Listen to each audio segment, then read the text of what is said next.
ہاں تو بھائی زینب بہت بہادر لڑکی ہے اور اسے آتش فشاں پہاڑ کے اندر چڑھائی کرنے کا بہت شوق ہے۔ اس دفعہ جب زینب ایسے ہی ایک پہاڑ کے اندر چڑھ رہی تھی تو ایک دم سے پہاڑوں کے گڑگڑانے کی آواز آنے لگی اور اس وجہ سے زینب نے فوراً وہاں سے نکلنے کا فیصلہ کیا۔ یہ دکھا رہا ہے کہ پہاڑ کے کنارے سے لے کر زینب جہاں کھڑی ہوئی ہے اس کے بیچ کا فاصلہ کتنا ہے، اور ای فنکشن ہے وقت کا جو کہ سیکنڈز میں دیا گیا ہے۔ اب آگے یہ بھی بتایا ہوا ہے کہ زینب ایک مستقل رفتار سے پہاڑ چڑھ رہی تھی۔ مندرجہ ذیل خانوں کی مدد سے بتائیں کہ ان میں سے کون کون سے امکانات درست ہیں۔ چلے امکانات کو دیکھنے سے پہلے ذرا دیکھ لیتے ہیں کہ زینب آخر کس طرح یہ انتہائی خطرناک پہاڑ چڑھ رہی ہے۔ تو پہاڑ کچھ اس طرح کا ہوگا اور زینب یوں اس آتش فشاں پہاڑ کے اندر چڑھ رہی ہوگی، لیکن جیسے ہی پہاڑ کے گڑگڑانے کی آواز آتی ہے تو زینب یوں باہر کی طرف پہاڑ چڑھنے لگتی ہے۔ اچھا، اب یہاں خانوں کو دیکھیں تو یہاں کہا جا رہا ہے کہ جب وقت صفر تھا تو زینب کی اونچائی -24 میٹر کے برابر تھی۔ جب 4 سیکنڈ گزرے تب زینب کی اونچائی -21 میٹر تھی، اور یوں آگے بھی ہمیں بہت ساری معلومات دی ہوئی ہے۔ تو بھائی جب وقت صفر تھا تو زینب کچھ یہاں کھڑی ہوگی اور پہاڑ کے کنارے سے اس وقت وہ -24 میٹر کے فاصلے پہ ہوگی۔ اچھا چلیں ایسا کرتے ہیں کہ اس کو گراف کی مدد سے بھی دکھانے کی کوشش کرتے ہیں۔ تو یہ آ گئے ہمارے ایکسس، اس ایکسس سے ای کو دکھا دیتے ہیں اور اس سے دکھا دیتے ہیں وقت کو۔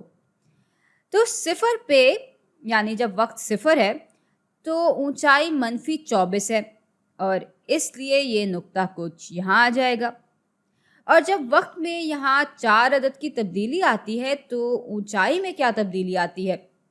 بھائی اونچائی -24 سے -21 کے برابر ہو رہی ہے، یعنی یہاں مثبت 3 عدد کی تبدیلی آ رہی ہوگی۔ تو یہاں تبدیلی کی شرح یعنی ریٹ کیا ہوگا؟ بھئی اگر وقت میں 4 سیکنڈ کی تبدیلی کی وجہ سے اونچائی میں 3 عدد کی تبدیلی آ رہی ہے تو ریٹ برابر ہوگا ای میں تبدیلی بٹا ٹی میں تبدیلی کے، اور یوں ریٹ برابر ہو جائے گا 3/4 کے، یعنی 1 سیکنڈ میں زینب 3/4 میٹر کا فاصلہ طے کرتی ہے۔ اور اس بات کو ہم پرکھ بھی سکتے ہیں۔ یہاں وقت میں جب 8 عدد کی تبدیلی آتی ہے یعنی یہاں وقت میں دگنی تبدیلی آئی، تو بھائی چونکہ زینب کی رفتار مستقل ہے تو اونچائی میں بھی دگنی تبدیلی آنی چاہیے۔ چلے دیکھتے ہیں کہ ایسا ہو بھی رہا ہے یا نہیں۔ تو اونچائی -21 سے -15 ہو رہی ہے، یعنی یہاں اونچائی میں 6 عدد کی تبدیلی آ رہی ہے، اور ہاں اونچائی میں اس کی وجہ سے دگنی تبدیلی ہی آئی۔ اور اب اس کو اگر ہم فارمولا میں ڈالیں تو ریٹ پھر سے 3/4 میٹر فی سیکنڈ کے برابر ہی آئے گا، اور جب ان کو ہم یوں جوڑیں گے تو ہمارے پاس ایک لکیر آ جائے گی جو کہ یہی دکھا رہی ہوگی کہ وقت کے گزرنے پہ زینب کی اونچائی کس طرح بدل رہی ہے۔ اور ہمیں یہ بھی معلوم ہے کہ 1 سیکنڈ گزرنے پہ زینب 3/4 میٹر کا فاصلہ طے کرتی ہے۔ چلے بھائی آخر کار امکانات کی طرف آ ہی جاتے ہیں۔ تو پہلا امکان یہ ہے کہ زینب پہاڑ کے کنارے سے 24 میٹر نیچے تھی جب اس نے گڑگڑانے کی آواز سنی اور باہر نکلنے کا فیصلہ کیا۔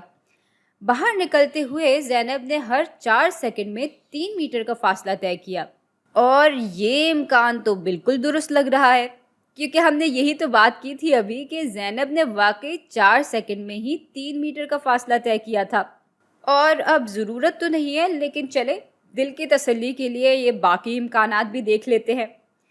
یہاں کہہ رہے ہیں کہ زینب پہاڑ کے کنارے سے 24 میٹر نیچے تھی جب اس نے گڑگڑانے کی آواز سنی اور باہر نکلنے کا فیصلہ کیا۔ باہر نکلتے ہوئے زینب نے ہر 3 سیکنڈ میں 4 میٹر کا فاصلہ طے کیا۔ بھائی یہ بات غلط ہے کیونکہ اس نے 3 سیکنڈ میں 4 میٹر نہیں بلکہ 4 سیکنڈ میں 3 میٹر کا فاصلہ طے کیا تھا۔ اچھا اگلا امکان ہے کہ زینب پہاڑ کے کنارے سے 32 میٹر نیچے تھی جب اس نے گڑگڑانے کی آواز سنی اور باہر نکلنے کا فیصلہ کیا۔ باہر نکلتے ہوئے زینب نے ہر 4 سیکنڈ میں 3 میٹر کا فاصلہ طے کیا۔ اب یہ امکان غلط اس لیے ہے کیونکہ زینب 24 میٹر نیچے تھی پہاڑ کے کنارے سے جب اس نے باہر نکلنے کا فیصلہ کیا، نہ کہ 32 میٹر۔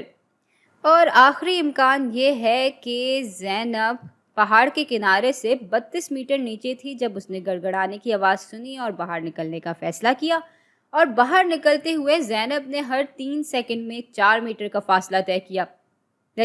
یہ امکان تو ہر طرح سے ہی غلط ہے۔ تو بس ہمارا پہلا امکان صحیح تھا۔